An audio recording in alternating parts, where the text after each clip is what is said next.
সম্মানিত সাংবাদিক বন্ধুরা, আমরা বাংলাদেশে যখন মানুষ মুক্ত বিহঙ্গে মুক্ত বাতাসে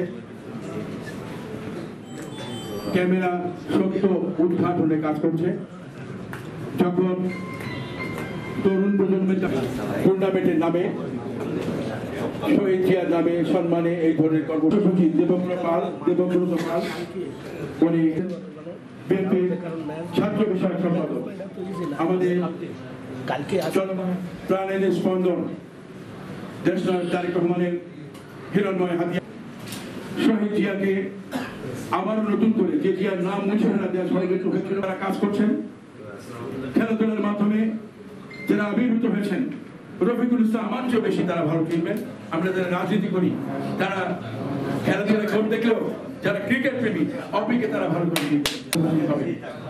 উপস্থিত হবেন আমাদের খুলনার মেয়ে ক্রিকেট ক্লাস আমরা ফিরে পেয়েছি। আমরা মনে করছি এই ধরনের খেলা আমরা নতুন করে উজ্জীবিত। আমি প্রথমে আজকে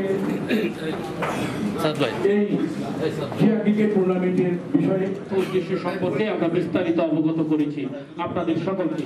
তারপরও আমরা আবার বলতে চাই, এভাবেই শুরু করতে চাই। আমরা যখন এই টুর্নামেন্টটি শুরু করেছি, আমাদের বিএনপির সম্মানিত ভারপ্রাপ্ত চেয়ারম্যান জনাব তারেক রহমান তার সম্পূর্ণ দিক নির্দেশনায় কিন্তু আমরা এই টুর্নামেন্টটি পরিচালিত করছি। আমরা অনেকে কিন্তু আপনি দেখতে পাচ্ছেন মহান স্বাধীনতার অমর ঘোষক শহীদ প্রেসিডেন্ট জিয়াউর রহমানের নাম অনুসারেই আমরা এই টুর্নামেন্ট পরিচালনা করছি। কিন্তু আমাদের দলের কেন্দ্র থেকে স্পষ্ট নির্দেশনা রয়েছে সম্পূর্ণ অরাজনৈতিকভাবে। ক্রিকেট যেহেতু শুধুমাত্র একটি রাজনৈতিক প্ল্যাটফর্ম নয়, সকলের সম্মিলিতভাবে এই খেলার আমাদের ক্রীড়া সংস্কৃতি প্রচলিত আছে, সেভাবেই আমাদের টুর্নামেন্টটি পরিচালিত হবে। টুর্নামেন্ট পরিচালিত করব আগামী দিনে। তো আজকের এই খুলনায় যখন আসি আমরা দেখেছি পোস্টার ব্যানার সাবেক অধিনায়ক তামিম ইকবাল উপস্থিত থাকবেন, ক্রিকেট দলের সাবেক অধিনায়ক আশরাফুল ইসলাম, রাজনৈতিক নেতৃবৃন্দের মধ্যে উপস্থিত থাকবেন অধিনায়ক সালমা খাতুন।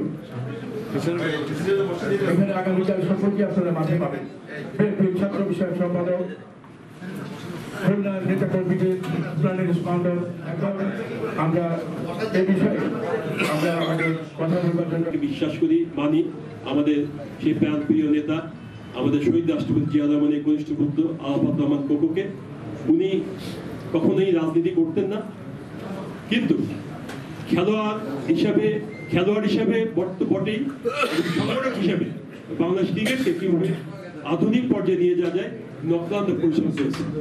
আমরা বিরোধী দলও সারা বাংলাদেশে প্রতিকূল পরিবেশও যুব সমাজকে যাতে আমরা ক্রীড়াঙ্গনে আনতে পারি, সুস্থ পরিবেশ দিতে পারি, সুন্দরভাবে বেড়ে ওঠার পরিবেশ দিতে পারি, তার জন্য আমরা খেলাধুলার আয়োজন অতীত করেছি। ইনশাল্লাহ এই ফ্যাসিস্ট মুক্ত বাংলাদেশে আমরা আরো ভালোভাবে সকলের সহযোগিতা নিয়ে আমরা সেটা করতে পারবো বলে বিশ্বাস। সহযোগিতা নিয়ে সমস্ত খুলনাবাসীকে সাথে নিয়ে আগামীকাল আমরা বলবো তারা যেন সুশৃঙ্খল ভাবে আগামী দিনে